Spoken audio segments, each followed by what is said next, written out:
мемлекеттік қызметшілердің қызметі олардың мойнына көп жауапкершілікті жүктейді. Онсыз да отырса опақ, тұрса сопақ дегендей, мемлекеттік қызметте қызмет жасау оңай емес. Сондықтан мынау мемлекет қызметкерлердің абыройын көтеру керек бүгінгі күнге. Бүгінде жас қызметкерлердің саны да көп емес. Айлық жалақылар да төмен деңгейде.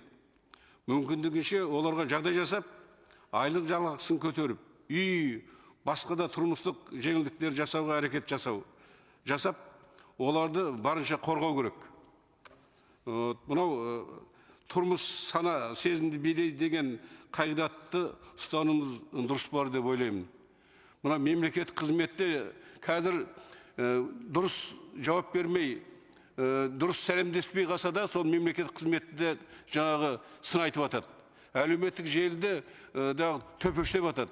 Сондықтан ол мемлекеттік қызметшілерде ол адам баласы. Сондықтан біз осы заңмен соларды қорғап, мемлекеттік қызметтің абыройын арттырудың амалын жасауымыз керек. Сондықтан мына бүгінгі агенттіктің басшысының жасаған баяндамасын қолдаймын, мына заңды қолдап, екінші оқылымда тағы да біздің ұсыныстарымыз бар, оны тағы да қосамыз.